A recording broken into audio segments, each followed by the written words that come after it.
Salam sejahtera. Nama saya Mariam Mukhtar. Kalau anda menternak ayam dalam reban dan anda dapati yang seekor ayam telah jatuh sakit, anda akan asingkannya, iaitu kuarantinkan ayam tu dan beri dia ubat supaya ia pulih. Sebelum ayam itu dipulangkan masuk ke dalam reban sekali lagi. Kalau anda tidak berbuat demikian, semua ayam dalam reban nanti akan jatuh sakit dan mungkin mati. Kalau tidak apa dibuat, kos dari segi duit dan juga masa anda akan meningkat dan susah nanti nak pulihkan ke keadaan yang biasa. Okey, lagi satu contoh ialah kalau anda pandai buat tape tapi anda sedar yang bahan-bahan dan belanga anda nak buat tape ni semuanya mesti cuci.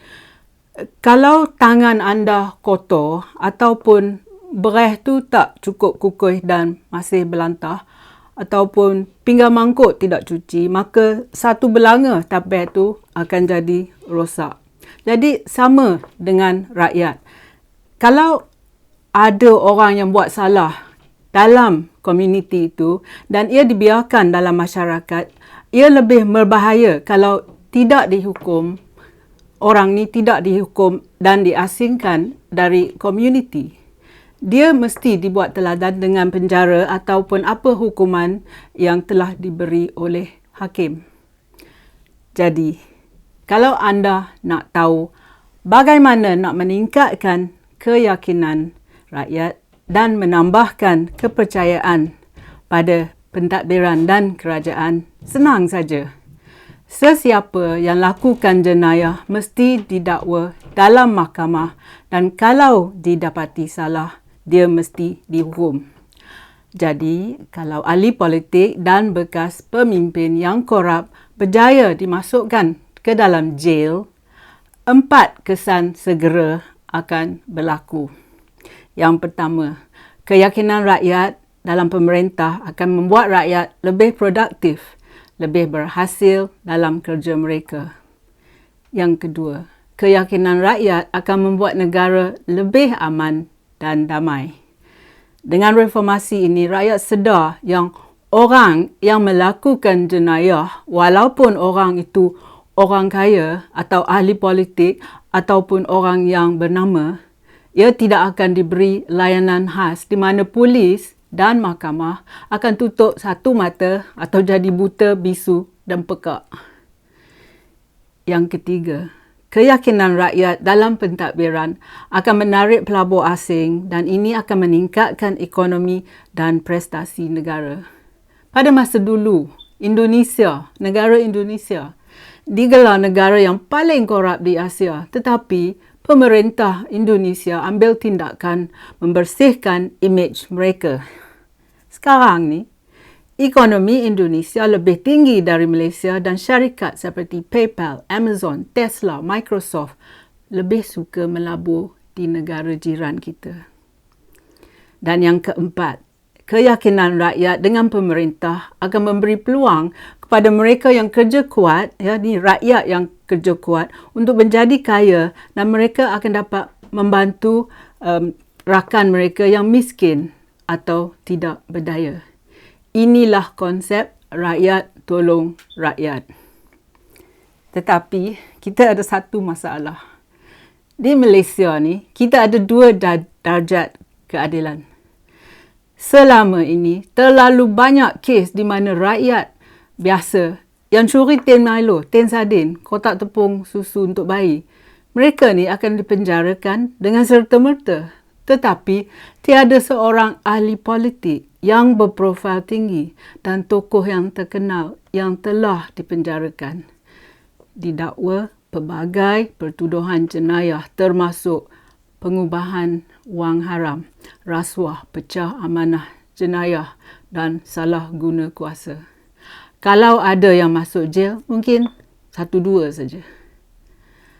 Kalau ada kes dibuka terhadap ahli politik yang korup, tak lama lepas tu kita dapati yang hakim ataupun peguam negara akan bebaskan ahli politik itu atas alasan tak cukup bukti.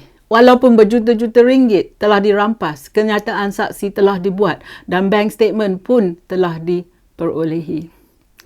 Lagi satu alasan yang tak patut ialah hakim akan kata, tidak adil untuk pertuduhan ini terus tergantung di kepala si penyangak profil tinggi.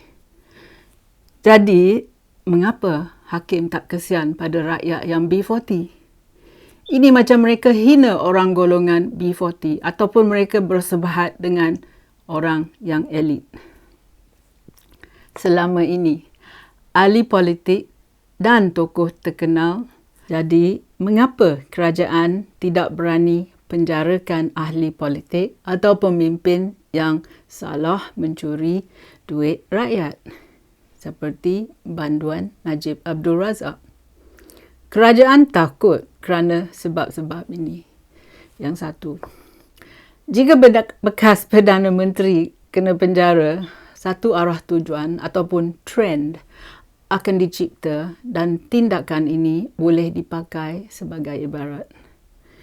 Yang kedua, menghantar ahli politik ke penjara akan buat rakyat berani bersuara dan mereka tidak takut menuntut kerajaan ambil tindakan yang lebih tegas dan keras terhadap ahli politik, terhadap kroni mereka dan juga kawan mereka dan keluarga mereka yang terbabit dengan jenayah. Yang ketiga, sekiranya ahli politik di jail, maka rakyat biasa yang selama ini tidak bersuara akan mula meluahkan cerita korupsi yang selama ini tersorok. Mereka diam walaupun mereka sedar yang bos mereka atau menteri mereka atau ketua pengarah mereka akan balas dendam terhadap mereka.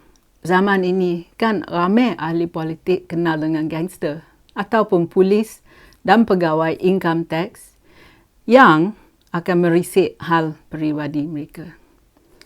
Yang keempat, Perdana Menteri dan Kabinet Malaysia sangat lemah. Mereka sedar sekiranya salah seorang dari mereka dipenjarakan, keseluruhan struktur organisasi parti dan juga kerajaan akan goyang dan mungkin runtuh. Tengok ya bagaimana UMNO baru pecah belah selepas PRU 14 dan siasatan mula atas beberapa ahli politik mereka yang didakwa mengambil rasuah. Yang kelima, kalau satu ahli politik atau bekas pemimpin dipenjarakan, maka rakyat akan berfikir berapa lagi kes ahli politik yang telah disembunyikan dan siapa pula yang terlibat. Berapa wang rakyat yang telah disalahguna atau dicuri atau dibazir. Yang keenam, tindakan memasuki ahli politik ke penjara adalah bukti yang selama ini ahli politik UMNO baru, Bersatu dan PAS tidak pentingkan hak rakyat. Mereka hanya pentingkan diri sendiri. Kuasa dalam kerajaan telah membenarkan ahli politik memperolehi kekayaan dengan senang. Kekayaan yang bukan dari hasil titik peluh sendiri. Mereka telah curi duit rakyat dan salah guna kuasa seperti memberi keluarga atau kroni mereka kontrak yang beratus-ratus juta ringgit. Yang ketujuh, bila bekas pemimpin kena jail, orang ramai akan mengemukakan pelbagai soalan tentang pentadbiran dan kerajaan. Soalan seperti, mana pergi duit rakyat? Mana pergi sistem checks and balances? Mengapa kalau ada agensi macam agensi buruh asing nak bawa buruh asing masuk negara untuk kerja ataupun cek kesihatan untuk pembantu rumah ataupun kontrak yang beratus-ratus juta ringgit. Mengapa ya saudara ahli politik yang selalu terlibat? Yang ke-8, tindakan memasuki pemimpin ke dalam jail boleh mendedahkan semua aktiviti korup seluruh kabinet. semua akan digali balik semula. Bukan sahaja 1MDB, Skopin, LCS, PKFZ. Banyak lagi ya aktiviti korup. Banyak juga yang kita masih tak tahu. Yang ke-9, memasuki ahli politik ke dalam jel bermakna yang aktiviti rasuah negeri akan didedahkan. Aktiviti seperti Menteri Besar mengarah penjawat awam negeri, mengiringi mereka ke luar negara dan membawa beg pakaian yang penuh diisi dengan wang tunai. Duit ini didakwa dibawa ke luar negara seperti Australia, Switzerland, England dan Turki. Yang ke-10, memasuki ahli politik ke dalam penjara akan membuka mata rakyat, terutamanya orang Melayu yang selama ini tidak percaya yang orang Melayu ataupun orang Muslim boleh terlibat dalam jenayah rasuah ataupun salah guna kuasa.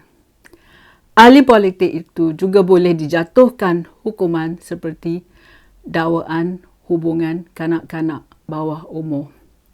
Banyak ya kes jenayah. Jadi, saya kata sekali lagi, apabila si banduan Najib dipenjarakan, rakyat akan tertanya-tanya.